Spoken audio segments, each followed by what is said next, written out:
everyone. My name is William Del Pilar, and if you are listening or watching this, you probably found us on sportsgrumblings.com. And I am here tonight with my usual co-host, Big John. How do you say Big John in Spanish? I don't want to alienate our Latino viewers, William. How do you say Big John in Spanish? Well, when you see your wife, say Vergita Pequeña. What? No, don't say that. Oh, okay. What do you say? John. Grande Juan. Grande Juan. Grande John or Grande Juan. Grande Juan. Juan. I have a friend of mine. He's in the fantasy sports industry.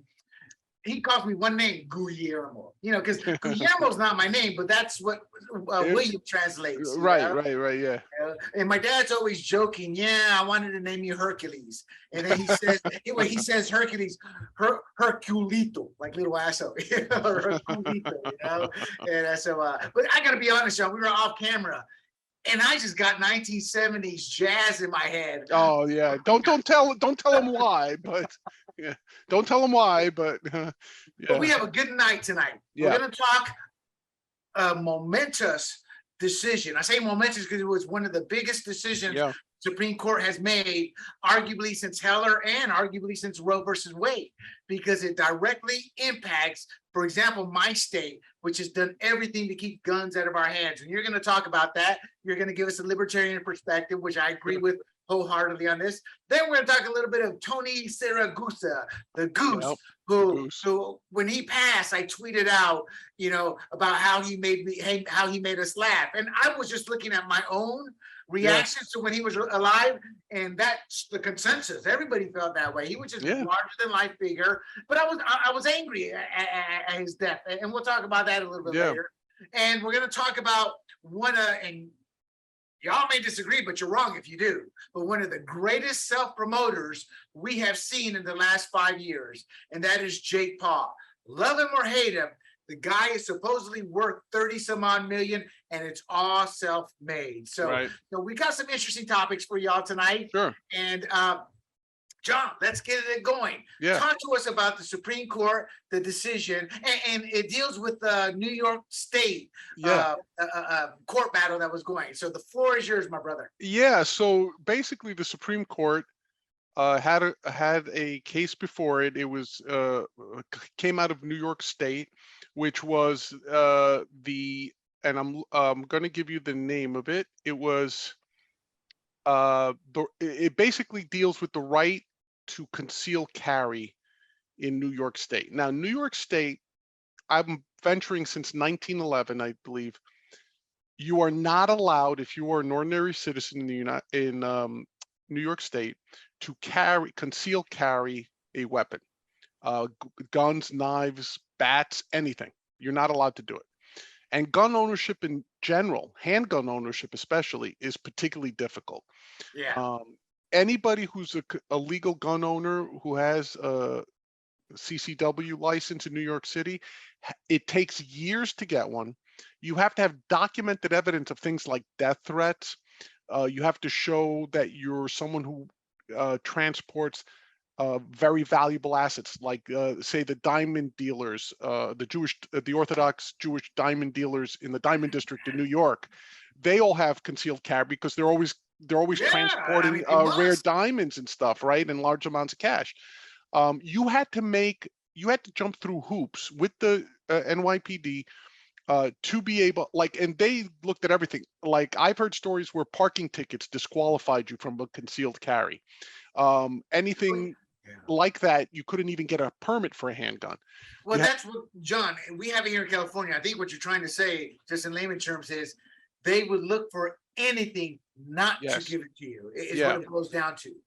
Yeah, and basically that's what happened. So this was brought up by I believe the case was and I'm going to read it here.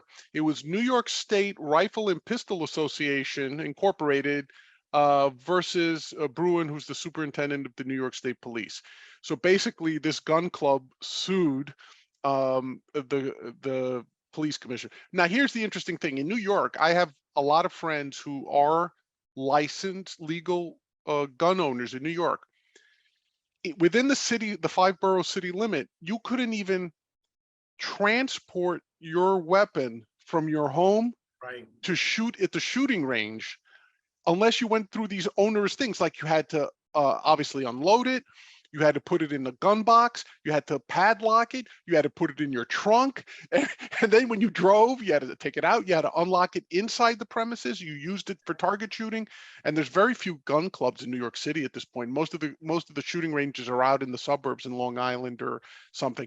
But and if they caught you like with in your trunk, but it wasn't padlocked, it was a fine. You might lose Oh your yeah. license. It was very, very onerous.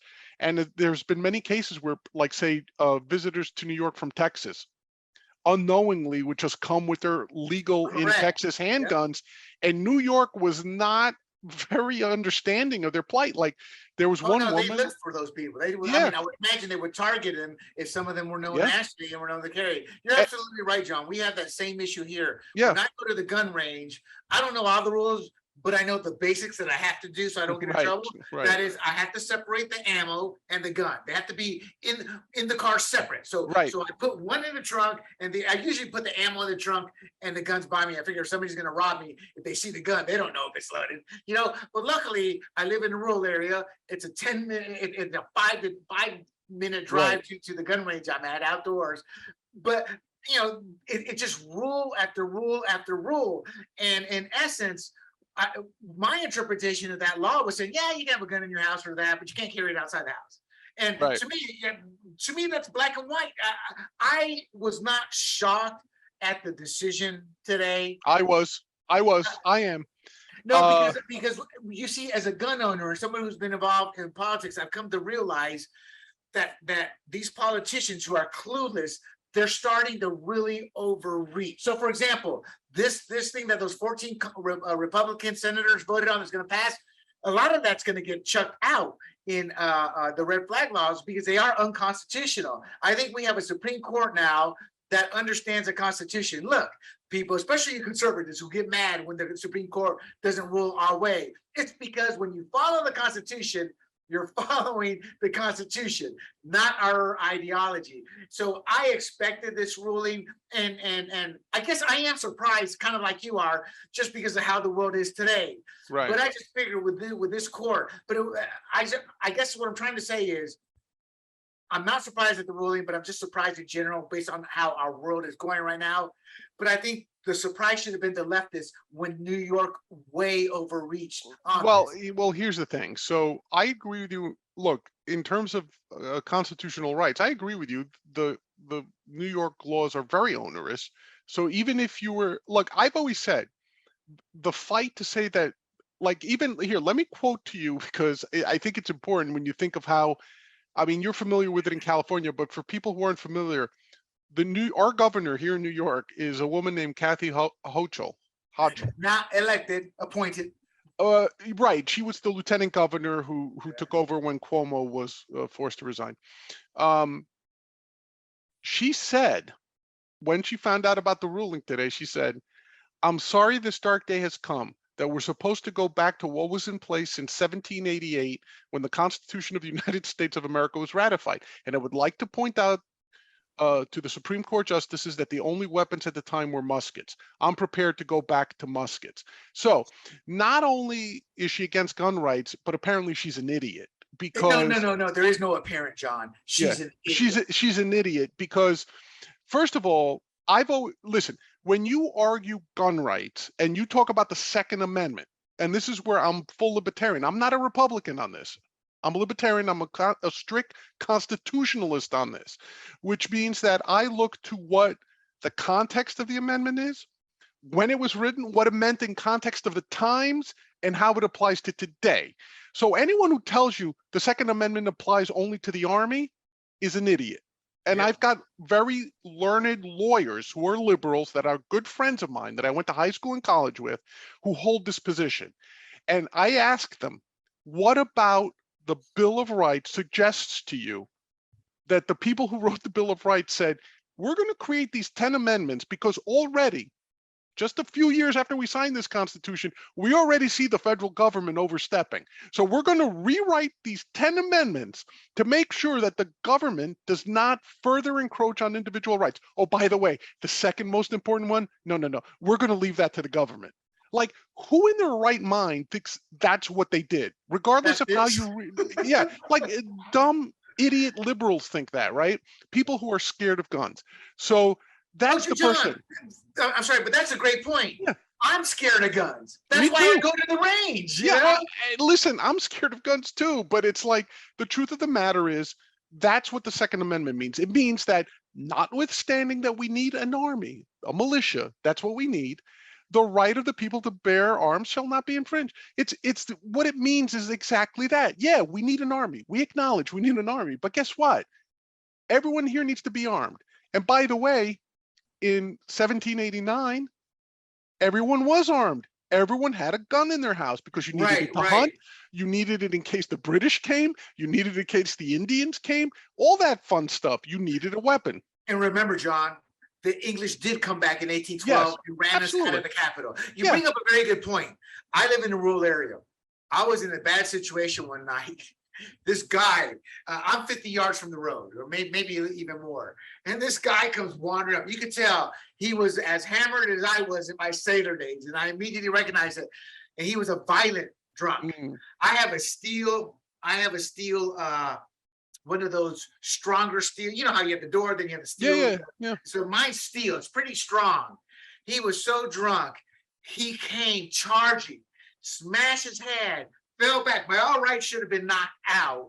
But a massive dent destroyed the thing. And it was like $1,000, a door. Oh man, I'm exaggerating. Maybe 600. Yeah. Okay. But it was a heavy security door. Yeah. Yes. Thank you. Heavy security door. He fell back, and I was hoping stay down. And I wasn't panicking, but in my mind, I was panicking a little because I was like, get my gun. I was like, get my gun. Then I looked at him. And most people, I think, would react like I do. We get scared because in that moment, I knew if I had a gun, he comes at me, I can kill him. So I said, get the stick out of the garage here real quick, because I figured he's so drunk. I've dealt with drunks before as part of shore patrol, but what the average leftist idiot does not want to realize, when you are drunk or you're on drugs, you don't feel pain. Yeah, you don't. This guy got up. Thank God. One of my friends who lives down across the street from where the driveway starts saw him, came up following him with one of his employees. As I'm making this decision, I see him and they run and they tackle the guy. Luckily, my wife, as she was getting the stick for me, I had made a conscious decision. Don't pull the gun out, because I knew how deadly a gun is. Yes, of course. And I knew how dangerous it was. And when I looked at that guy, I saw myself as a drunk POS sailor who thought he was invincible. And my heart went out to him in that moment because I'm like, dude, you are bleaked. Because the cop, and you know what? The cops showed up within like 2 to 3 minutes, They took him away. I decided not to press charges. The guy was messed up in the head. I was looking over his phone. He dropped his phone, his wallet. He was just out of work, this or that. He was drinking because he was so depressed and down and out. Yeah. But the whole point of that is, I could have reached for my gun. Sure. And a leftist thinks I don't. Leftist is two train of thoughts. First of all, you're a Latino, so you're too stupid to know what to do. You probably have a gangbanger brother there somewhere. So us white elitist Democrats have to tell you how to live your life. No guns. So that was the first thing that I jokingly was telling my wife afterwards. But they just assume we don't know how to react. We don't know how to handle ourselves. I quickly made the decision, and even though it could have cost me getting my tail beat had he gotten through the door. That's the other thing. The garage door was open, and I'm quickly telling the wife to shut it, Right. Keeping an eye on him. But it was just another situation. And that's my whole issue with guns. People think that we're too stupid and they want to take the guns out of our streets.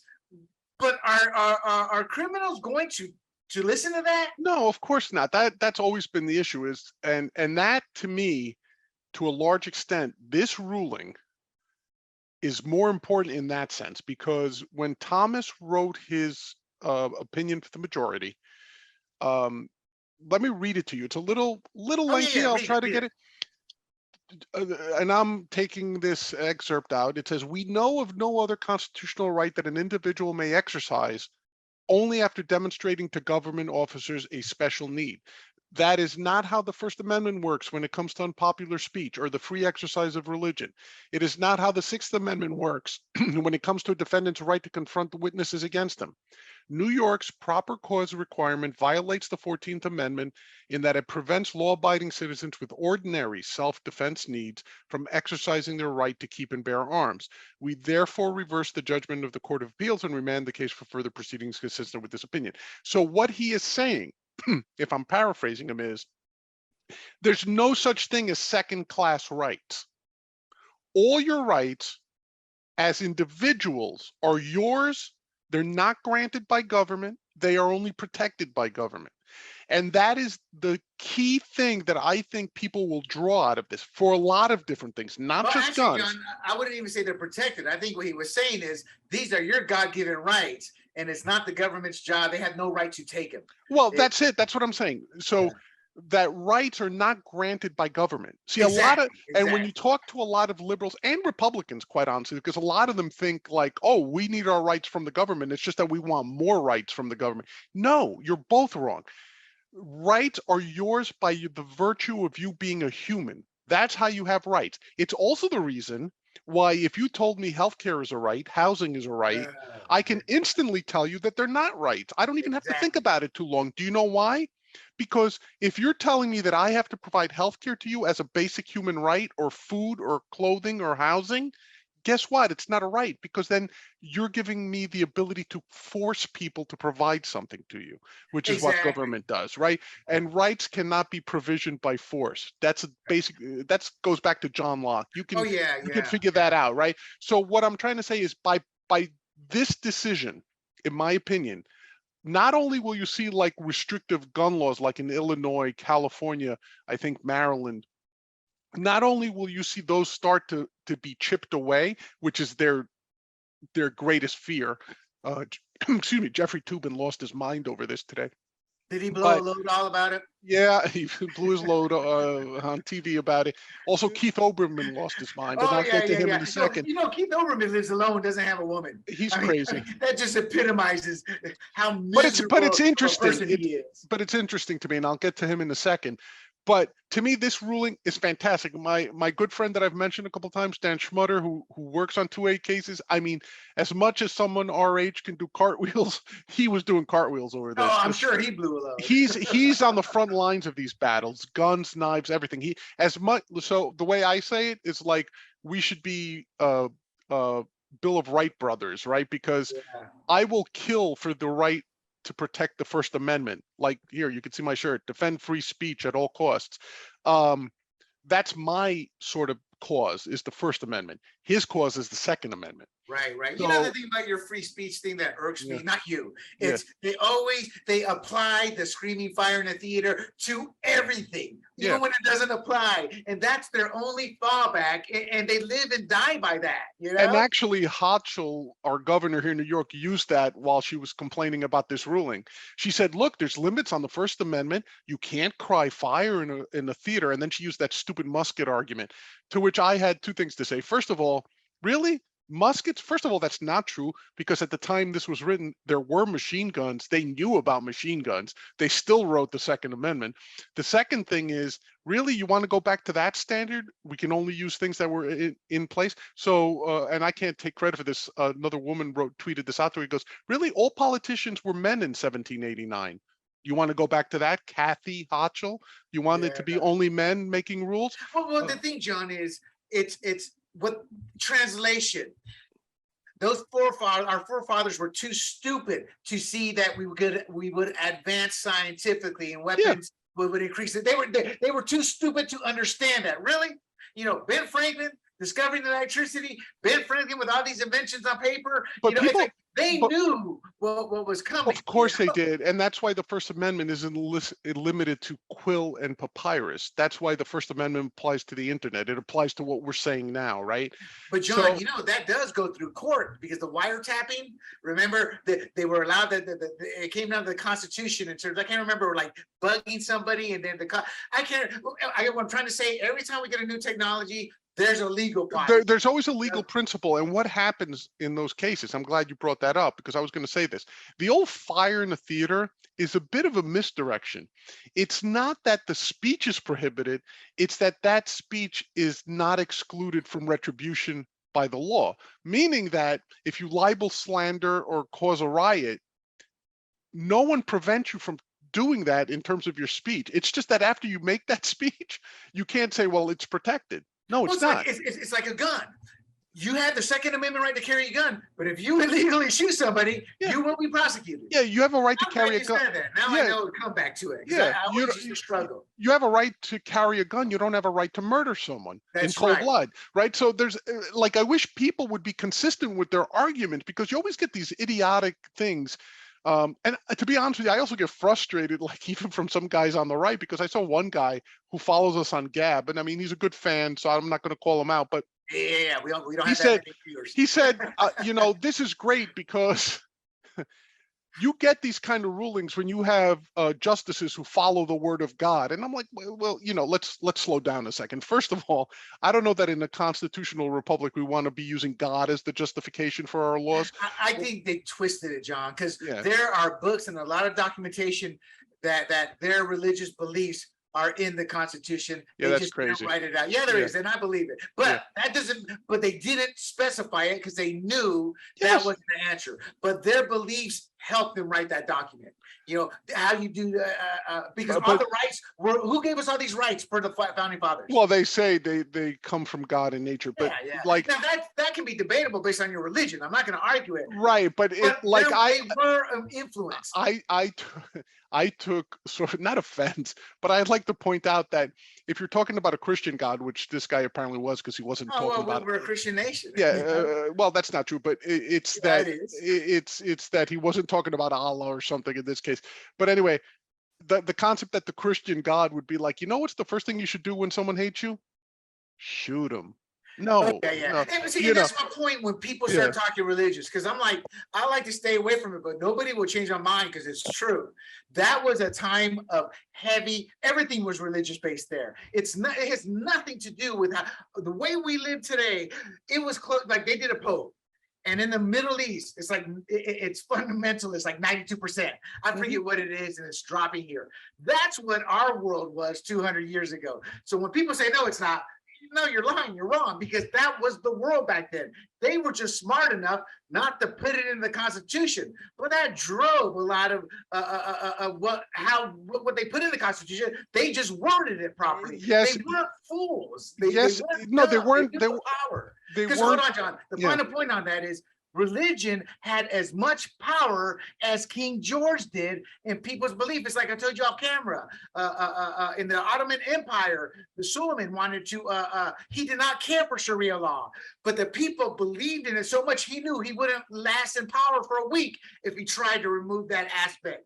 You know, so that's the power of religion, and the forefathers were smart enough to see that. Look, well, they were also smart enough not to codify it. So, for example, they were look, the Constitution is based off the Enlightenment, right? So it's not like it came from the Dark Ages or from the Inquisition or anything like that. It came from the Enlightenment, right? The concept that we all have rights, that all men are created equal. Because don't forget, in most religions, most men aren't created equal. And that includes. Well, actually, I don't know, but I know Christianity were supposedly, but my pragmatic beliefs goes, yeah, you're right, because that's how the world works. We are not equals in terms of how, if y'all think these leftists or rhinos or the swamp, whatever you call us, actually care for us, the common man, you're an idiot. Because at the end of the day, all these race hussers, there's only one color they care about. Green. All these rhinos, there's only one value system they care about, and that's the financial value system. So it's a vile world we live in, and the Constitution is the only thing that protects us. And thank goodness, and I know you're a libertarian, but I'm like, thank goodness we have at least Well, that's right-leaning court. well, here's the thing. So I think this is such a, like you called it a milestone decision. I agree with you. McDonald was a milestone. Monumental. Yeah, McDonald was a monumental decision for gun owners. Well, which one was the McDonald's? The Big Mac? Well, Heller is the one everyone remembers. Yeah, right? Heller's the handgun out of Washington, D.C. Right, that you were allowed to have handguns in the home. This ruling in New York State means that you can have a handgun legally outside the home, concealed carry. Right. So because the court in this case recognized that your rights don't end in your home. It was Thomas who said that in his. Yeah, it was. The majority opinion was written by Thomas, and he was joined by Alito and those guys. Of course, the 3 liberal justices. Now, that is one thing that's great. The acknowledgement that all rights are first-class rights. There's no such thing as a second-class right coming out of this. I think that's very important because you could take this principle of no second-class rights and apply it to a lot of other different things. Right. So there's that as well. The other thing, though, from the negative side is the way politics are right now. Liberals are getting frustrated. Okay, very frustrated with the Supreme Court for a lot of different reasons. Violence is coming. Not violence necessarily. What I'm afraid, because unfortunately, I've seen McConnell do this. I saw, who was the Senate Majority Leader out of Nevada? Harry Reid. Harry Reid used to do this all the time, right? The world is a better place now. When they think they're being put upon politically, meaning they're losing at the court level, they're losing at the ballot boxes, what's the first thing they do? They change the rules. And everybody does that, right? So Harry Reid did the nuclear option. Then McConnell's like, hey, I'm just not going to bring up your nominee until, whatever. Nobody is willing to say, of these political parties, neither side is willing to say, it ends with me. I'm going to be the bigger party here. Yeah, they may have screwed me over. John, hold on. No, let me finish, and then I'll let you talk, right? So neither party is willing to be the bigger party, so to speak, but saying, okay, look, yes, these guys screwed us over. They passed some rules last time, but you know what? Maybe the concept of rule by law, we're going to keep it this time. So what I'm afraid is going to happen, the court ruled against them on gun control, even as the Senate is trying to pass tighter gun control laws, right? That the Supreme Court has just dealt them a blow. They're going to get a second blow when they overturn Roe versus Wade this week, probably, right? Right. So you've got that coming down the pike. Now, what is a procedural, perfectly legal option that the Democrats can do to fight this Supreme Court? Guess what? They can pack the court. They control both houses, right? And they control the Senate in terms of a tiebreaker being Kamala Harris. So what they can do is say, guess what? There's no constitutional, anywhere in the Constitution does it say there have to be 9 justices. There's no such rule. You're right. But there are certain mechanisms they still have to follow. They'll try to figure out how to circumvent it because it can still be slowed down. Because that's what I do expect to happen, But my point to you earlier, John, is that Reagan's a great example. He did the immigration bill with the promise that Democrats would do something. I can't remember. They promised him something in return. They never did. We have swung so far left because Republicans, at a political whatever, kept compromising.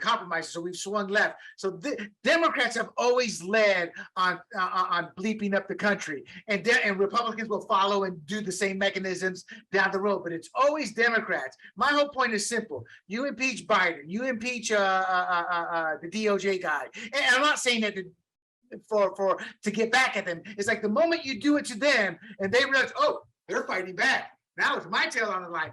That's when it's all going to stop. No, it never stops because memories are never that long. No. It's not going to stop because the Republicans don't have the fortitude. Look, I believe Merrick Garland should be impeached for this reason alone. The law says you can't be doing to the SCOTUS homes what's happening because they're SCOTUS judges. And Garland is refusing to protect them. We already got a death threat. We got something ugly done, the Amy Coney Barrett. This is me speaking, not John. I'm not going to tie John to this, but writers on the left condone some writers condone the shooting of the Republicans on the baseball field. They're always silent when it's a Black or Latino who goes out like the Christmas parade. I mean, so they're okay if a SCOTUS member gets murdered, because then they can pick their guy. And that, so until the Republicans stand up to that mess and start impeaching, it's going to get worse. But I truly believe, and I also truly believe it's not going to happen, but I truly believe that they would impeach a Garland or impeach Biden, which I don't know if I'd want to, because Biden's an idiot and they have to move slower with Biden versus having Kamala Harris, who claimed the fame is having slept her way to power. And that's an actual fact, you know, where she would be more, she would move much quicker. No, it is. I'd feel I'd feel so much better if you use the word allegedly somewhere in that sentence. No, there's no alleged. Willie Brown said, yeah, I slept with it. Yeah, okay, it's so a fact. There's no denying okay, it. so it's an allegation made by that guy, whoever you said. Please say that. Willie Brown was a mayor. I understand that. Willie Brown's kind of famous from our time. I would feel so much better, William, if just for a favor to me on those type of statements you say, thank you, I appreciate it. Okay, she allegedly slept away. Thank you. In my opinion, check it down. Like what? You want to see me do it to one of your people and you'll see what difference it makes? Hold on a second. Allegedly, Lauren Boebert is accused of being a hoe who's had 3 abortions. Well, I'll say this. Allegedly. You see how I threw in allegedly? She's a better looking woman than anything on the left. So I can see men wanting her, yeah. Whatever.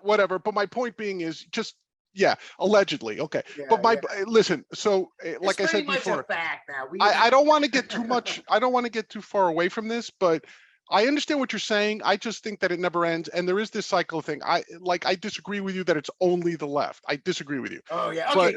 Hold on. Give me an example of the right, the Republicans doing it. I'll give you an example right off the top of my head. Yeah. When Reagan with immigration, how the Democrats betrayed him and didn't follow through. You know, Reagan was probably arguably one of, and Bush were like the last where Congress was still willing to compromise a bit. Well, I'm sorry, Clinton. You know, well, after 2000, everything changed. Well, you're talking about specifically about the immigration, but I could tell you, because I lived through those years, obviously, it was that the Republican Party sold out Reagan themselves. Reagan didn't want that. Give me an example. An example how they abused their power by not working with the Democrats versus it was the right thing to do versus whatever. Right. How much of example? Sure. How much of Obama's agenda got passed by Republicans? But that started with I'm talking about pre-2000, because in 2000, John, is when they separated and they stopped compromising. In fact, people forget the Democrats tried to steal an election. Yeah, that's what the whole Chad thing was about. Yeah, Hillary Clinton came out and said Trump stole the election, as did the mainstream media. My point is that at 2000 is when the hate started and Congress stopped working together. I don't know that the only time they were together was the Iraq invasion. And why? Because America was wrongly about, because I was behind it. And then I started realizing what was happening. I'm like, whoa, what are we doing here? You know? Well, they were behind it. They were pressured by the public. Because it also increased their own power too. So it was like, there's a lot of that goes into that. To do a war without actually claiming. That's the other thing too. I mean, we're way off topic, but that, as an adult, the last 10 years, that grates on me at how these fat, nasty, these whores for both money and mistresses and all that, they will send our boys and girls to go, well, boys mostly, to go die to make a buck, or to gain more power, or to look good. That's really great. I mean, that's when I started to look at the Iraq war and what Bush was doing, you know. And I didn't sit there and go, oh, Cheney, because I'm like, it's both sides are profiting off this. They're just turning it politically to try to get one side to hate the other side more, but they're both in it together. So we really digress. But anyway, so to get back to wrap it up, my point is that if you pay attention to these left-wing things, especially the not the crazy ones, but the progressive part of the Democratic Party, they are advocating and strongly pushing for court packing, meaning you have both houses, at least till the midterm elections, pass a new law that says the Supreme Court will now immediately consist of 13 members. And that'll mean that Joe Biden gets to pick 4 Supreme Court justices, or they could do 21. And I've heard, yeah, they can do any number they right, want. there's no Hold on, though. constitutional limit. You're right, but the public is not behind this. FDR tried it and failed, granted different times, but he was probably, arguably at one time, had amassed the most power of any president ever. Not arguably, he did. Yeah, and he couldn't get it done. So it's not as easy as you say, but yes, I can see but also don't happen. forget, Roosevelt also did not have an entirely Democratic Congress with him, and even among Democrats, Hold on, I thought the Democrats. I remember. It was it was like 40 years. It was not. It was always. Congress I'm talking about FDR specifically. You mentioned FDR. I'm saying he didn't always have a Republican thing. The Democratic rule of 40 years in the House started with JFK in 1960. That's when it turned Democratic and stayed that way till Newt Gingrich overturned it in 1994. 96. It's a 94. 94, the point 96. is, though, it's a lot harder to do because then they have to go through the nomination process and that. And remember, Congress, boy, those bastards also, that's what also irks me, is how much money they earn and how little they work. Now, there's an argument for the other side. Hey, the fact that they have so much recess is not a bad thing. But my point to you, John, in saying that is they got recesses coming up. They take a lot of time off in the summer to go raise money, earn their little kickbacks. Well, yada, yada, yeah, yada. and that's, again, we're straying, but I think that's just part of the, like, if you motivate them enough, right? Oh, sure. But I'm saying there are obstacles is what I'm saying. I didn't say it's easy, and there's still, believe it or not, and this is where you as a Republican, and me perhaps as a libertarian, we have to give credit to the right people on the other side, right? So there's some Democrats, and I think Biden, and I actually think Manchin, and also I think Biden himself said, I'm not interested in court packing. That's because he said that after the polling came out and their investigation or their research was done. They're like, this is going to be difficult to get past the American people. It may change now with Democrats with this ruling, but that's why they did it. I follow politics. Well, I also think it's because Biden spent all those years on the Judiciary Committee, and look, you can have all the negative feelings you want about him, but look, at one time he wasn't a complete idiot his entire life. Oh no, he's not an idiot now. He's just a slow ass mother bleeper who's being controlled by other people. No, he's just totally, he's an old man now. I'm not going to defend him. He's an old man who shouldn't be in office. But like, I think the concept when they asked him, like, should we court pack if we do a clean sweep? His answer was no, right? So, and listen, just like a lot of Democrats have been forced in the wake of the Trump insurrection, a lot of these guys or protest, whatever, dust up, whatever you want to call it, like there's a lot of Democrats who have been forced grudgingly to say, thank God for Mike Pence, because in their eyes, Mike Pence stood up to Trump. Whether you agree, whether you agree with it or not, from their point of view, the one guy. They say that about Kissinger. They say that about Cheney. They say that about any Republican that sides with them. Same thing with conservatives. Like who's that lady out of Hawaii? Tulsi Gabbard. It's like, dude, she's a leftist. She's a Bernie Sanders leftist. Just because she believes in this one or two items that you agree with, drop to your knees. Yeah. You know? No. Wait a second. I agree with that. Listen, I wouldn't vote for Tulsi Gabbard as a libertarian, and I'm upset that a lot of libertarians are like, yeah, let's run her with Justin Almaj. Why? They're two completely different people. But here's the thing. But they think you're serious when they say that. Yeah, but here's the funny part. I can acknowledge that on some issues, she has the correct position. She's very much anti-war. She's very much anti-interventionist, and I agree with that. So I'll give her credit on that issue. But when she starts talking about universal health care or something like that, I'm against her. Exactly. But I view myself as not being a party line guy. So I don't just say he's the Republican or he's the Democrat. He's the libertarian, so I'm going to automatically vote for them. I try to research their positions. But I think that's what I'm also trying to say anyway, is that now this in some weird way may start to get some bipartisanship, because I think those 15 Republican senators that I'm sure are being called sellouts, rhinos, traitors, whatever. Oh, I don't think so. I don't think so. I think you're putting more weight in this, but I don't know. You could be right. Yeah, like you're right. Biden said it was a bonehead move in terms of packing sometime in 2020, but he's changed and he's flip-flopped a couple times since then. Yeah. But because he's not in control of his faculties anymore. Right. But this is what I'm saying is, like, you got a constitutional victory.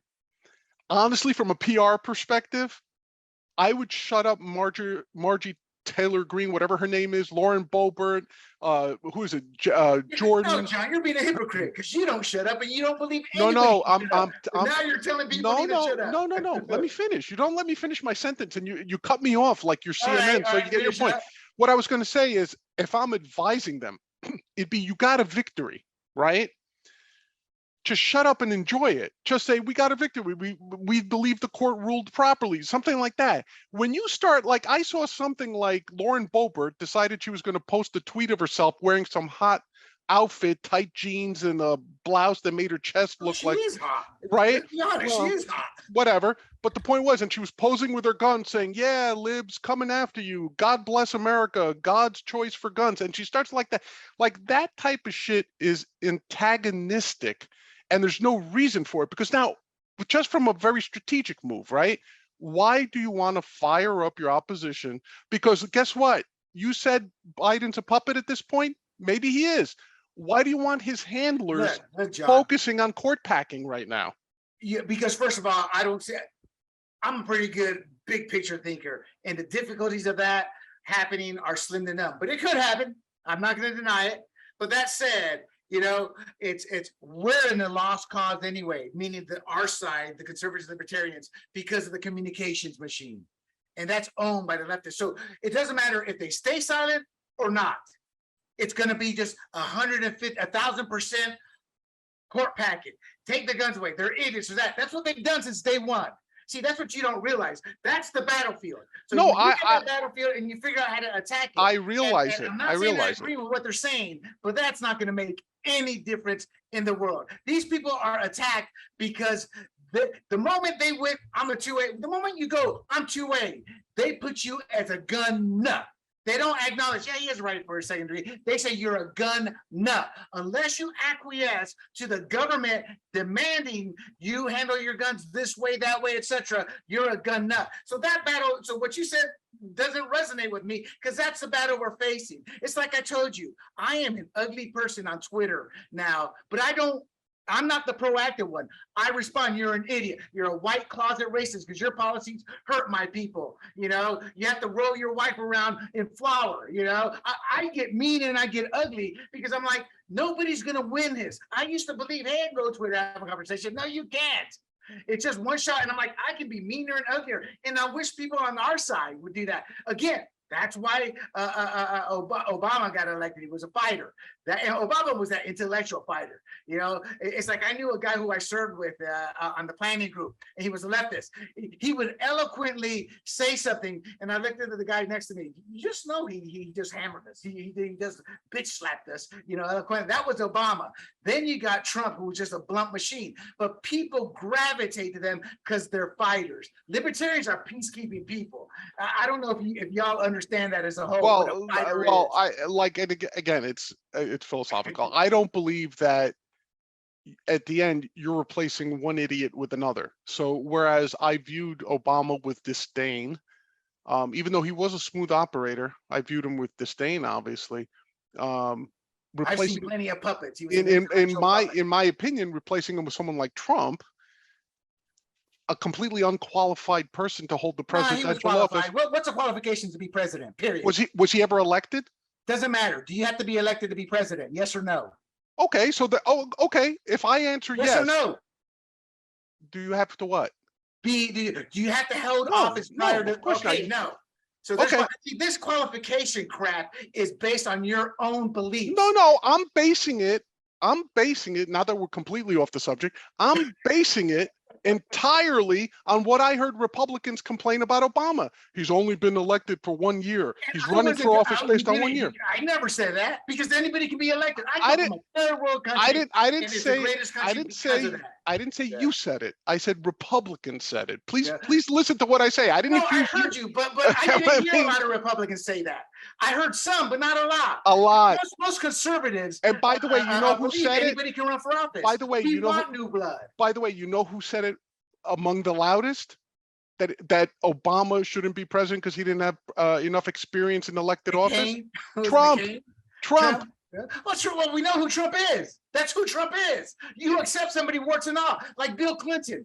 People don't like to admit this, but Bill Clinton was not a bad president. Why? I admit it. Forced to work with the Republican Congress who was ready to veto all his crap once Newt Gingrich took power. That's what it boiled down to. And it gave us some great economic times. And Republicans don't like to hear that because they went off in the deep end when he had his affair with Monica Lewinsky. Because my first thought was like, what are you talking about? Y'all be having affairs too. Complete waste of time. Yeah, complete waste of time. Exactly. But my point is that people gravitate to fighters. And that's why we had these last two winners again. Look, Obama's a fighter, Trump was a fighter. That's what they saw. And by the way, especially in the Latino community, they want a fighter. By the way, when you said give me an example of Republicans doing that to Democrats, I think the Monica Lewinsky thing kind of qualifies as that. No, they didn't succeed. You said people. No, but they tried. Yeah, but no, that wasn't a policy. That wasn't something. That was politics at one another. I'm talking something that affected the country, in which they shifted it to the left or the right. That has nothing to do with shifting to the left or right. That's just the fundamentalist arm of the party at the time or they were using the fundamentalist arm of the party to try to take him out. Had nothing to do with policy or passing a law or making a promise to you're really reaching, brother. But that said, you're right. I apologize for interrupting. You just get me going because you don't give examples a lot of times. No, listen. Give an example. The example of Clinton had effects because part of why the whole Lewinsky thing is because Clinton was riding a wave of popularity. He was an extremely popular president, not as popular as Reagan, but he got very close to Reagan. And I think a lot of these Republican lawmakers in Congress said, okay, we're kind of in charge right now. So you know what? Let's see if we can nick him up a little bit. We're going to impeach him. Like we're going to impeach him for a BJ. Think about that. We're going to impeach him for a BJ. Yeah, it's kind of like, I mean, come on, that was politically motivated. No. That was all politics. You know why? In the Navy, we have something we call the captain's chair. And in the Navy, we're always on watch, right. So the big thing for us young, dumb, and full of, sailors in our early 20s was bring the girl up and take her in the captain's chair. So that's when that happened. Okay, actually, I was not in the military. I was still, was I? 1992. Yeah, I was in the military. But the whole point is that's why I'm like, that's a guy being a guy. It may not be right in the term of the eyes of many, but that had nothing to do with policy, had nothing to do with moving to the left or right. It had to do, here's our chance to take somebody out. But at least it was true. I did not have sexual relation with that hoe. Yes, you did, and that came out. It's exact opposite of the whole Russia hoax in terms of Trump peed the bed, Trump did this, Trump did that. Those were complete lies, See, and so and as you know, we've had conversations both here and offline of my disdain for the Republican Party. I just told the California Republican Party chair, get off your damn knees for Kevin McCarthy and start doing your job, because she was a token candidate who want to fix election with the delegates and the proxy voting. I won't get into it, but it was fixed. Allegedly. Allegedly. All right. So listen, I have disdain for both parties. Let's move on because I think we're not going to get to any other topic. Like this. Yeah, let's leave it like that. Victory for the Constitution. And John, you're right. I apologize. That's okay. That's okay. No, it's not. But we will go on. Okay, let's go to. I was going to say, let's go to a happier topic, but it's not, So one of the most, I want to say beloved NFL players passed away, and that is Tony Siragusa. The Goose. And, played with the Colts and won a championship with the Ravens. And it's funny because as soon as I saw the name, it's the Goose. And my memories all thought up of I don't watch Hard Knocks. I'm not a fan. I think it's stupid, but it's great entertainment for the people. But I remember the episode because it made the news outside of the show. Right. where he blocked off, I think it was a trailer where Todd Heap and Sharp with the tight ends were staying, you know, and then they had him on camera. Yeah, I hope they catch the guy. That's just so wrong. But veterans, you know, they don't escape the rookie. They had to do, you know, he's just going all on his serious before he laughs. And he was just a fun-loving guy. And he wasn't even drafted. So that's what made his story even more spectacular. What was coming up, working in the trenches. And he was a trench guy, you know? Yeah. He was one of the no-name nose guard. positions. He was a nose guard. He was one of the non-skill positions to come and make it big. And so when he died, the first thing, what was the first thing when I told you he passed away and that you thought of in terms of Tony Siragusa and yourself? Well, I have to tell you, it's, first of all, I kind of thought he was roughly my age, you know, just that was the first thing that popped in my head. How old was this guy? Then when I looked up how old he was 55. Now I'm 57. Younger. Yeah, 55. So I'm 57. The guy was actually 2 years younger than me. Yep. And another thing that a lot of people don't realize, he was an actor. If you watch The Sopranos, you would see him. He was a background player on The Sopranos. He was the muscle a lot of times. Like when they went out to do a hit or something, like you'd see the Goose in the background, like bear hugging somebody or getting into a fist fight. You know, so he even has that little bit of a claim to fame. But I got to tell you, you know who else he reminded me of? A modern day Art Donovan. If you knew Art Donovan from those old NFL films, he was and the Colts, and he was a lineman, an interior lineman. And that guy, if you guys have never heard Art Donovan, he's the guy who he always kind of talked like this, and he would always talk about the Deke and the Duke and the Moose, and in the bottom of the pile, I always try to stick my thumb in his eye to get the ball out of his hand. You know, like he talked like that, and he had these crazy stories. He was always entertaining, and I kind of viewed Siragusa in that vein, that type of character. Yeah. Like he talked, I think he was a Jersey modern guy. day version. Yeah, he sounded like a New York. I can't differentiate. I think he was a Jersey guy. So he had that Jersey accent. He had that sort of tri-state Italian swag to him. You could tell like he liked to eat, he liked to have fun, he was loud, he was funny, he could tell a great story. But then something both of us realized was the man was obese. Yes. Now, full disclosure, the cause of death was not, as of this recording, was not announced. So we don't know how he died, what he died of, if he was ill, if it was something sudden, don't know. But I will say one thing, even from my own experiences, William, obesity doesn't go well with anything. Right. That's right. So that's right. Like no matter what you went, like if you get a disease, whether it's cancer, COVID, the common cold, the flu, whatever, there is no disease that is somehow helped by obesity. Obesity is always listed as a comorbidity in these things when people pass away. So if someone's obese, they'll say he had cancer, but it was made worse by the fact that he was obese, right? Or she was obese. Right. So like my own personal case, I was obese 2-3 years ago. And I went to the doctor and basically, that was because of a bad accident though, right? That was part of it was triggered by a bad car accident. But a lot of it was by Greek food. Greek food and just a ton of eating and sitting on my butt all day. So, I tell this story because if I can inspire one person, to change their lives, I'm all for it. I went to the doctor and he basically said, look, you have high blood pressure. You're now officially diabetic. You're a type 2 diabetic. You also have fatty liver, so all your enzymes are screwed up. And basically, you're probably going to die in a year or two. Wow. Like that was plain, because actually, you know how they found out? I went to get a colonoscopy and my blood levels and my blood pressure was so messed up, they couldn't give me anesthesia for the colonoscopy. That's right. Right. Was so that really the problem, or were you such a tight ass? It just couldn't. Well, I'm Greek, so I'll leave that joke to you. But anyway, so my point was, I went to the doctor and he said, okay, we got to put you on anti-diabetic medication. We got to put you on blood pressure medication. We got to do all this stuff, the fatty liver. So I did some research. I found out that the keto diet helps with that a lot. It helps with diabetes. It helps with the blood pressure. And if you do it right, you can lose weight. So, and I was never one to diet. I was never one who looked after myself. Now, I've said this before. I don't drink, I don't smoke. And that's probably the only reason I hadn't died yet, because I didn't have any vices, so to speak, other than food. You don't think that's more genetic though, like smoke, not drinking because that kills the liver, but smoking?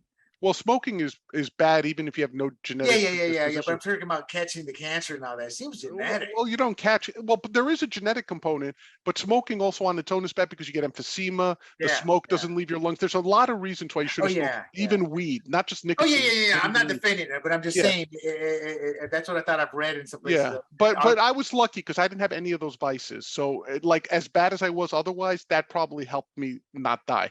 And I came home and and my wife just looked at me and she said, you know, if you die, who's going to take care of your son? Yeah. That was That's what right. hit me. That was what hit me. And I actually went back and started my keto diet. In 2 weeks, I had lost 20 pounds.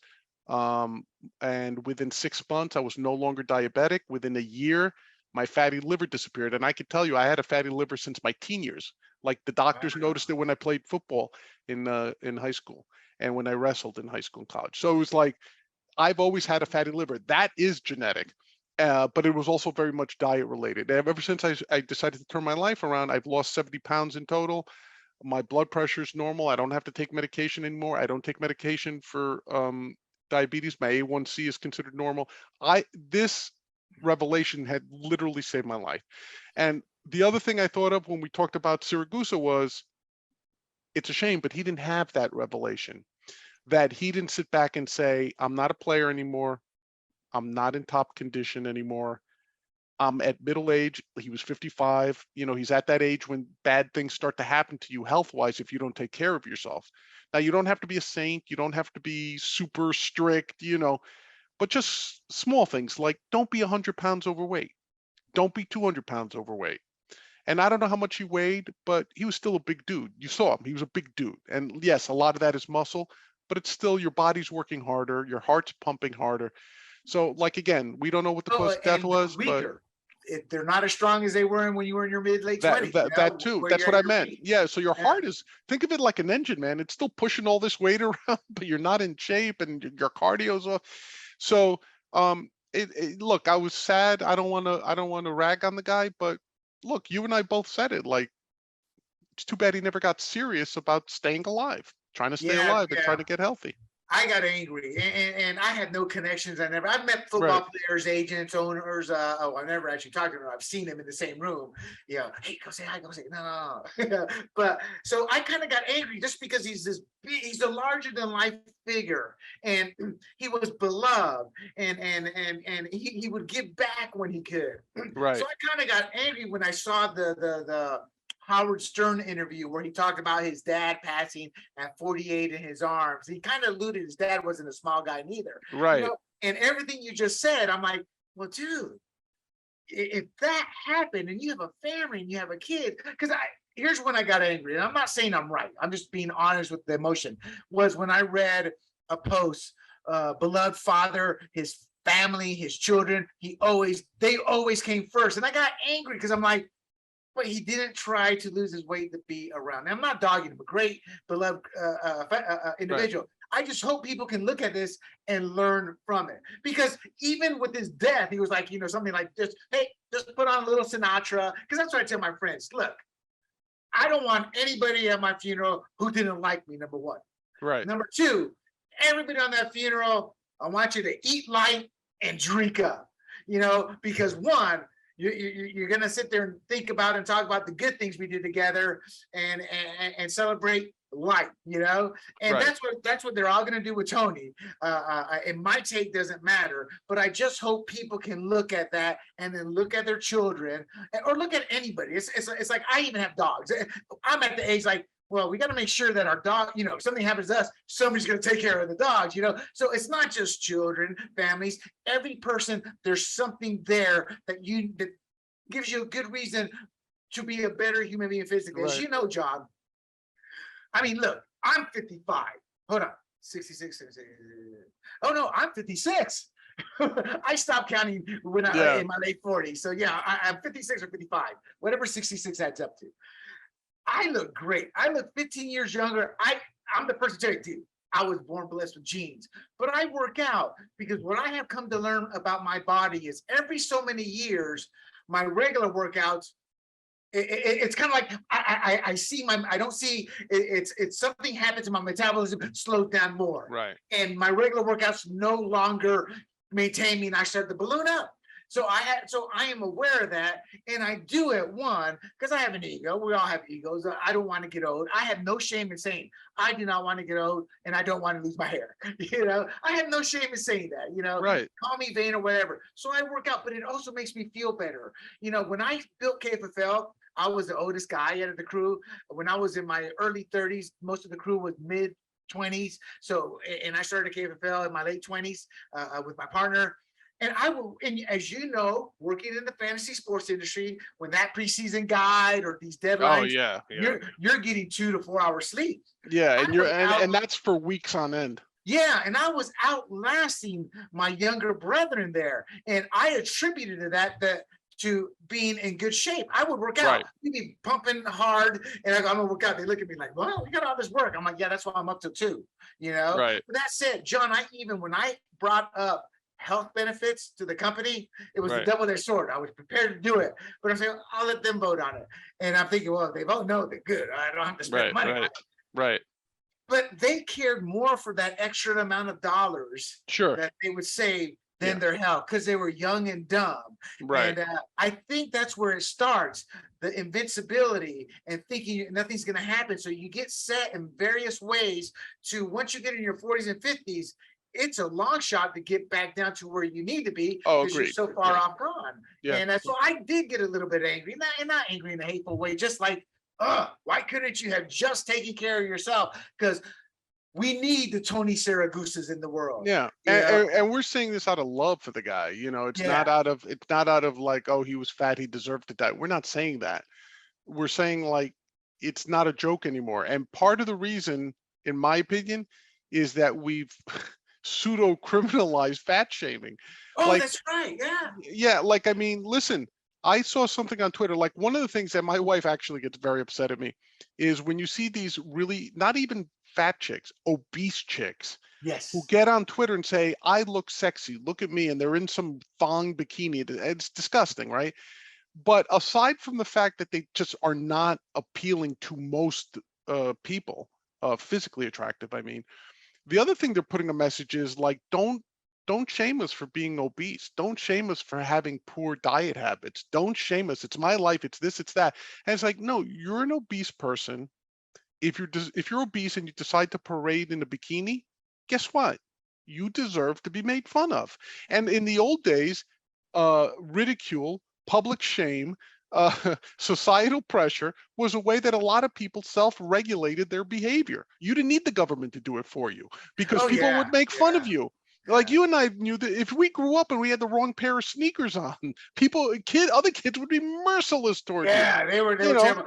Well, I agree with you, and I don't agree with you, because I was never part of that shaming, because I loathed it, because I had a chubby sister, but I get your point. My issue is Adele, for example. She lost weight to feel better, to look better, so she wouldn't be a diabetic, so she wouldn't be closer to a heart attack than not. And then they were shaming people for, or they were trying to shame Adele for losing the weight and not remaining fat. So when these people are evil, they're vile, because what they're saying is, you will accept that huge man or woman for who and what they are, and it looks beautiful. No, it doesn't. And y'all be talking about, well, for those who don't take the COVID vaccine, they need to do this with their health and be charged for this. 78% of the people who died of COVID were obese. Maybe we need to look at the obesity, and my point is the hypocrisy, because they make everything political today, whether it's socially political or fiscally political, dealing with the economy, everything's political, and you can't say or do nothing. Where I'm like, lady, I worked in Democrats. I'm like, y'all be talking about, who should or shouldn't get medical care, but then you refuse to actually do something about the epidemic we have in this country, which is called obesity. And part of that, I'm not blaming Americans per se, but I'm blaming our society. We have sedentary jobs. We eat on the run, which is what? Fast food most of the time. Right. John, when I eat fast food, I can count on my 2 hands how many times a year I have it, and it's on cheat day. Because I'll be honest, boy, I love Popeye's chicken. Every once in a while, I'll crave Burger King's Whopper, and I'll be disappointed every time because it's a different Whopper from when I was a kid. But that's my extent of fast food because I know how dangerous it is. But this is how we Honestly, live our lives. I agree with you because literally have eliminated fast food. If I know I'm going somewhere where I can't get what I need to eat on my diet, and I'm still fairly strict. 20 net carbs or less a day, and Dude, but I that's but I, impressive. but I eat like a horse. Like I'm eating constantly. It's just that I eat the right things. Like Yeah, I'll eat almonds for a snack, or no more yeah, cakes. No, I only buy very specific bread that has no carbs in it. It doesn't exactly. it doesn't Same taste here. like regular bread. But in order to counter that, I eat a ton, right? Yeah. But listen, a lot of times my friends will say, let's go drinking, let's go hang out, let's go grab some nachos and watch the game at Buffalo Wild Wings or something, right? And I'll be And that's sorry, I can't. fine once in a No, no, but while. I'm like, I can't do it because I know Oh, myself. So I oh can't, yeah. like you're disciplined enough to have your cheat days you just mentioned, No, right? I'm not. You know Okay, my cheat day. No, no, my cheat days, John, where it should be 2,000, 3,000 calories of just bad foods. It's okay. right? My cheat days. That's why I try to temper them. It's like 5,000 or 6,000. It's like Wow. the moon pie, Twinkies, the dog, the pizza. Yeah. The with the pizza. There's always what's that the hot bread that you put the thing on, and you make the sandwich. Panini. Yeah, it's like I am the worst cheat day, but that's because I lose it. But the reason I say that is because I have an addictive personality, so I Same have to here. force Yeah, myself. same And here. I guess what I'm trying to say, America, it's not easy. But do you want to see your grandkids? I'd love to see my nephews and their kids and be able to go, hey, there's your uncle, Willie, they're over there, Right, right, this and right, that. right. I want to be scuba diving into my 70s. I saw a guy who was in shape doing that. That's my only passion because you know me, I'm a blabbermouth.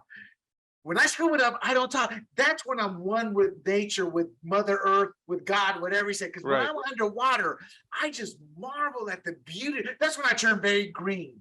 I'll be swimming and there's a can there. And beautiful. I was at 120 feet. It was quick dive. You go 200 feet, you can only stay there for a couple minutes. And I'm swimming around for a few minutes there before we have to slowly head back up.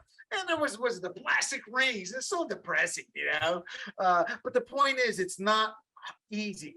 It's hard, Right. but where there's a will, there's a way. And I guess I just was disappointed. So Tony Siragusa, gone too soon. But there's a lot we can learn from him, both as a human being who was caring and loving and beloved, and as well as physically in terms of looking in the mirror and realizing we need to change certain things in our life. A cautionary tale. Thank you. That's what I love about Big John. He always takes my long-winded sentences and boils them down to two. Two words. All right. So rest in peace, Tony Siragusa. Our heart goes out to his family Yes. and everybody who knew him, especially his players. That's the one final thing. Players come and go, and you'll see a couple people make a comment or though, hey, sad to see her at the NFL. Man, there were a lot of people coming in, from the owners of the team, the Right. players from the Colts his first year. I mean, so the guy was beloved. Well, let's get on to our final comment with somebody who is not beloved. John, and who is that? Oh, Jake Paul. Jake Paul. For those of you who don't know, well, there's brothers, right? There's Jake and Logan Paul. Jake Paul is the more accomplished one, so let's talk about him maybe. But Jake Paul is a YouTuber, or he started out life as a YouTuber. He's one of these famous for being famous guys like Paris Hilton or somebody like that, right? Kardashians. Or the Kardashians, right? Which I still don't understand why they're popular, but Me whatever. neither. So Jake Paul, and basically he migrated from a YouTuber, from a trash talker, this type of guy, and he said about the business of getting into, quote, those celebrity boxing matches. So for example, he defeated a fellow YouTuber who was from Britain, and it was an amateur contest. They just put on the gloves, and it's always like one of those, like when you see Donnie Bonaducci fight Donny Osmond or something, whatever. Oh, that's right. They fought. Yeah, like you have like those weird things. So it was literally like, okay, which of these two YouTube blabbermouths is going to knock the other one out? But then Jake Paul, whether it was luck or a stroke of genius, and apparently the way he's managed his career, I think you and I might say it was a stroke of genius. Yeah. He said, let me pursue this whole boxing thing. So then he turned pro, he started training seriously, and he ended up beating up some more YouTubers in these types of matches. But he got people's attention when he fought Nate Robinson. right, ex-retired NBA player Nate Robinson. Now, Nate Robinson, you have to consider, he was a short guy. He wasn't like your typical giant in the NBA. And let me emphasize this, was not a boxer. Right. Jake Paul basically destroyed him. Oh, it was ugly. Like by the second round, he had completely, like you were afraid that Nate Robinson would never wake up type of thing. I mean, that's how devastating it was. It was one of those where you get hit and it's like that South African boxer. Did you see that one where he knocked the guy down and then he starts swinging and punching in a completely different direction and he died later? Yeah. Brain hemorrhage. So brain hemorrhage, yeah. Nate Robinson was kind of like that. I mean, not that long, but the way he was out, I guess what I'm trying to say. He was out, but he was falling to the ground. He was out cold, yeah. So after that, his next big fight where people were sure he was going to get his comeuppance was against Ben Askren. Now, Ben Askren was an MMA mixed martial artist. He had been recently retired. He had some injuries. And a lot of people said, you know what, even though Askren's not a boxer, you know, MMA guys still have to throw fists and this and that. And idiots for saying that. And I'll admit, I put money on Askren. I thought Askren was going to teach him a lesson. Guess what, folks? He didn't, because it wasn't an MMA match. They fought under boxing rules, and boxing really goes to the faster, stronger athlete typically. The old joke Norm Macdonald used to say goes, who's boxing? I'm going to vote on the guy who's bigger and blacker. That was his joke. Like he didn't care what the names were. He was just going to Norm Macdonald, another guy. That's a Norm Macdonald joke. Rest in peace. But yeah. So anyway, so he fought Ben Askren. He destroyed in the first round. He was a TKO. But then he fought a UFC champion. His name was Tyron Woodley. Now, Woodley was different because he was actually at the top of the MMA game. Oh, wow. The first match between Paul and Woodley ended up in a split decision that went to Jake Paul. So now all of a sudden people are taking him seriously. By the way, if you were in Vegas, you loved Jake Paul because everybody bet against him. Oh yeah, you made huge especially money. When he started fighting the MMA guys. Like people would put money on the MMA guys. They're like, this guy's a punk. This guy Jake Paul, he's going to get his ass kicked by these professional fights. Guess what, folks? He did not. And he just recently had his second fight against Tyron Woodley, a rematch. And ladies and gentlemen, it might have been one of the most vicious punches I have ever seen. He knocked out Tyron Woodley, and I'm not exaggerating. William turned me on to the clip, and I played that thing like the Zapruder film. It was rough. He knocked him out with one right cross. The guy was out before he hit the ground. Tyron Woodley was unconscious. What made it worse, John? When you saw it, what struck you? Oh, he dropped his arm. Jake Paul came in with the right cross, caught him flush on the chin. And when you saw the reverse angle of it, so he hit him and the guy literally just fell forward. His arms went limp. Exactly. That's what I'm talking about. His legs turned to jelly. And it was like a pratfall. For those of you that are Ric Flair fans, you'll know what I mean. There's the famous Ric Flair bump, it's called, where they pretend to hit him in the face and then he'll just walk out and then just fall on his face, right? And it's an old Ric Flair routine. Jake Paul made a UFC champion do that unwillingly, meaning he hit him so hard, the guy, like, he didn't even break his fall. He literally fell face first, which is even more dangerous because it's like getting hit by the earth on the way up, right?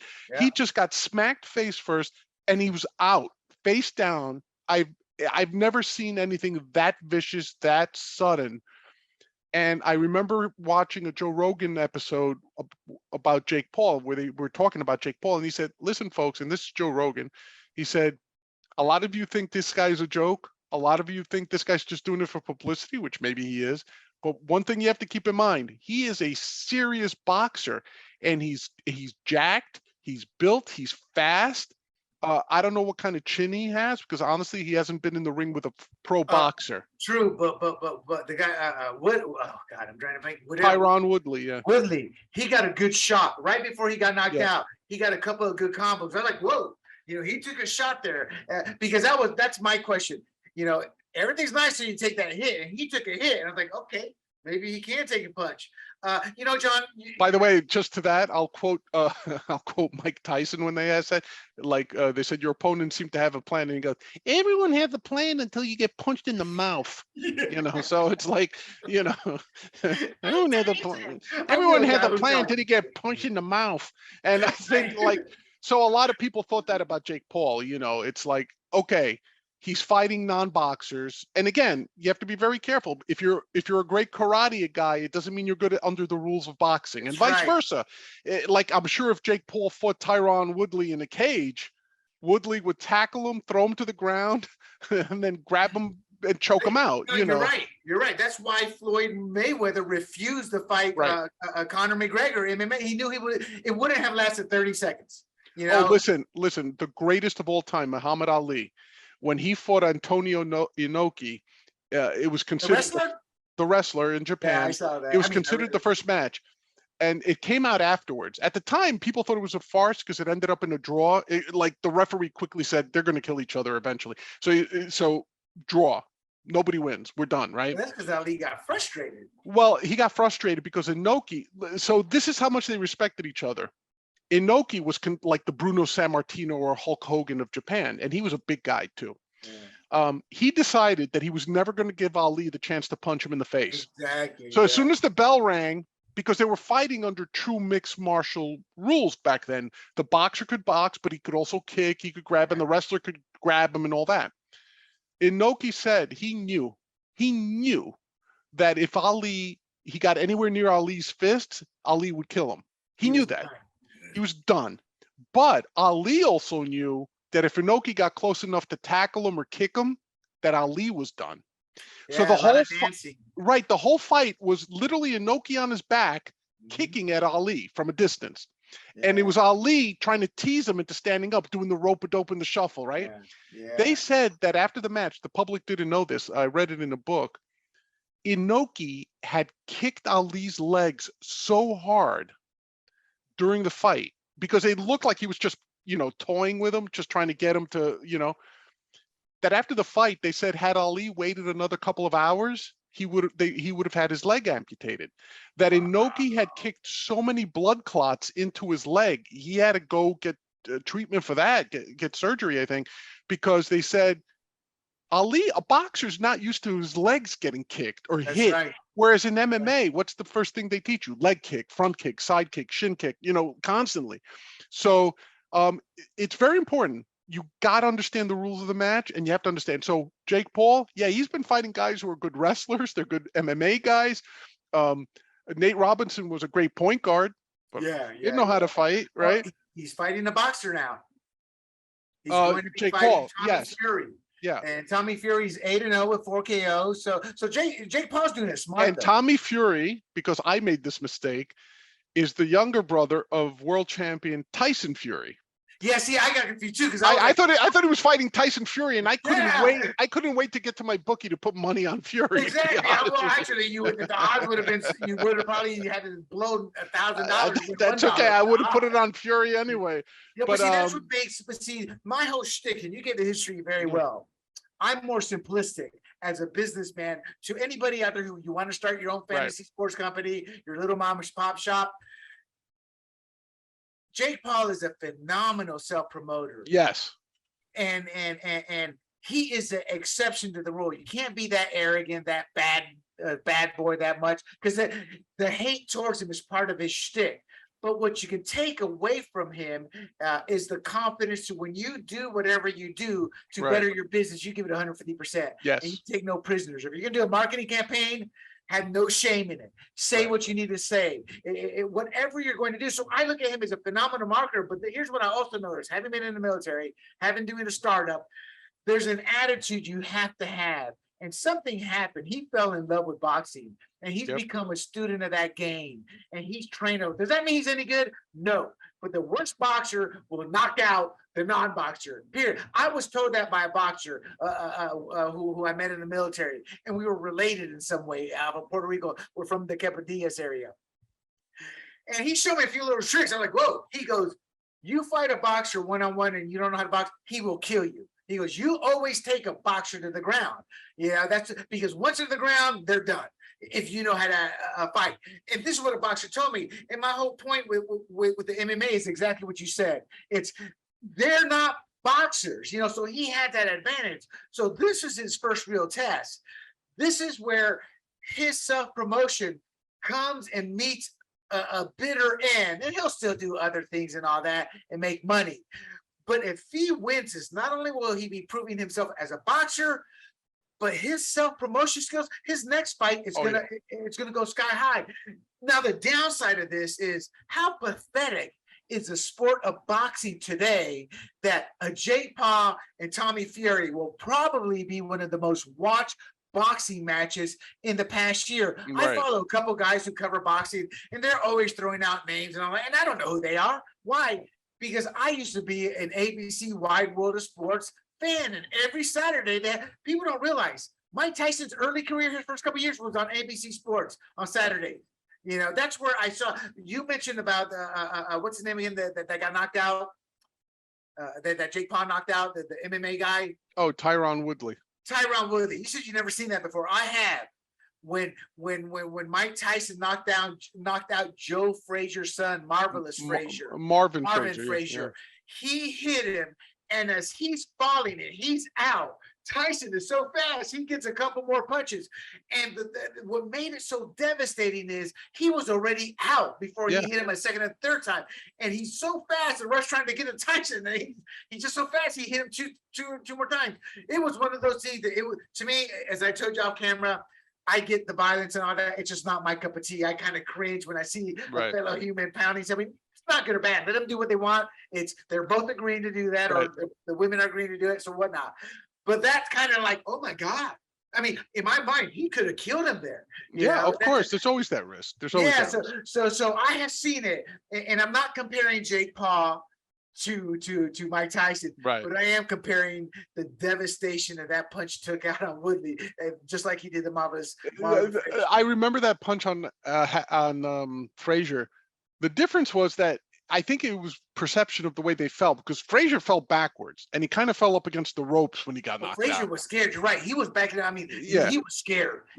Whereas Woodley was the middle of the ring, dead center in the ring, and the way he fell, the referee couldn't get to him in time, couldn't catch him. The guy couldn't break his fall. He literally did a face plant. Right. And that to me. Go ahead.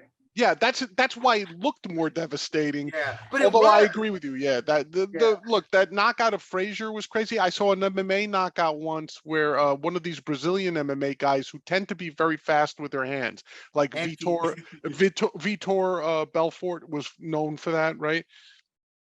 Knocked out Mark Coleman, who was a massive wrestler type guy in the beginning. Hit him so hard.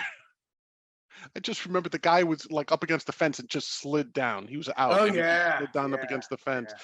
Tank Abbott was like that too. But yeah. Well, I mean, in the ref defense, it just happened so quick. Oh yeah, the ref couldn't have done anything about it, but I'm saying it was devastating. But did you see the ref's reaction? Because what's the first thing? Because the ref, as soon as he hit the ground, he didn't even count. He went down, looked at him, tapped him on the back, and tried to get the mouthpiece out so he wouldn't choke. Like he's out. And then you saw Jake Paul, because they always run into the ring and celebrate.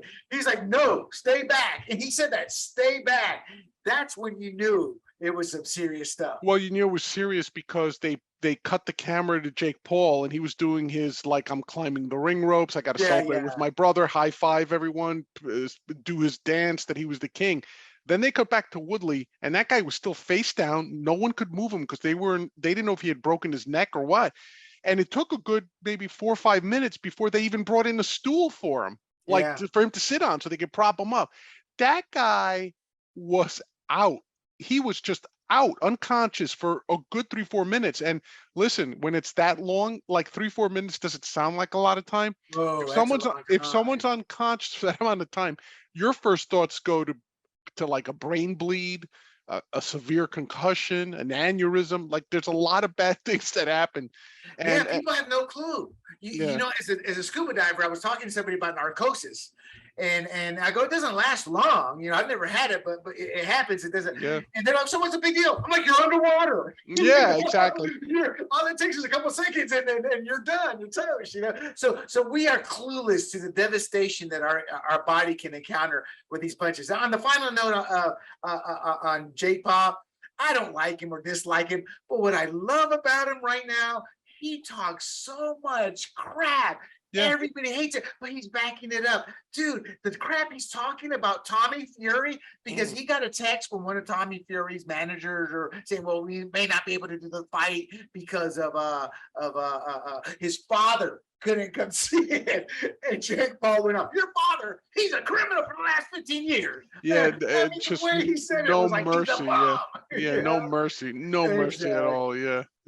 John, I gotta admit, I love these spirited debates. I think they're more fun. I would just give my one cent of advice to you is just come with examples, and that's how you shut me down, but I love the back and forth. I think it makes for a great podcast.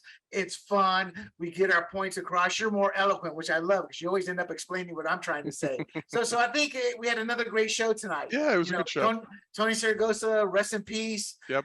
Jake Paul, do what you need to and keep entertaining and keep. You may not be the best example, but you are living the American dream. You have taken what America has offered and maximized it without, maybe you are silver spoon, but you've earned 30 some odd million yourself. Oh yeah, every penny. He deserves every penny. I don't say that often, but he does. Thank you, SCOTUS, for following the Constitution, because as a conservative, I know I'm going to hate some of your decisions, but I know you follow the Constitution. I can't argue. And as a New Yorker, really thank you for that one. Yeah, the only thing I'm going to close out on, William, is thank you everyone for joining us here at Points on the Board. You could always catch us on sportsgrumblings.com, Apple Podcasts, Google Podcasts. Check us on all the big platforms. You'll find the podcast there. Also, want to give you a heads up. Monday, January 27th, the newest episode of the Big Questions with Big John drops. We're going to have another Fantasy OG. June 27th. What did I say? January. Sorry, June 27th. Oh man, I'm so excited. June 27th, Monday. And typically we're going to aim for these interview shows to be live on Monday. So another Fantasy OG lined up. We had Greg Kellogg this week. It was a great interview, much like William, a military man who made his mark in the fantasy industry. So that was interesting. I hope you guys enjoyed it. If you haven't, go check it out. Monday, we have another founder, one of the first analytics guys in fantasy sports, and now runs like a mutual fund ETF on the NASDAQ that's dedicated to sports betting and daily fantasy sports. So he buys companies and manages it. So really interesting guy. His name is Jeffrey Camus. He's the original founder of DocSports.com. Definitely this Monday, June 27th. Yeah. Check it out on sportsgrumblings.com. The Big Questions with Big John. And we're still working on even more guests. So stay tuned. And we're going to start hunting down to start eventually, sooner than later, launch other podcasts that deal with sports.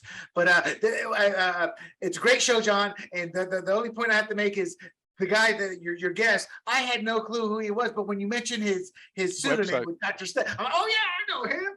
So he has been around for a while. Yes, good stuff. And don't forget, sportsgrumblings.com. We have the whole family of podcasts there, fired up, Points on the Board, Big Questions with Big John. We have new podcasts coming. We need your support. Help us. Please listen and please share. And Big John, tell America good night. Good night, America.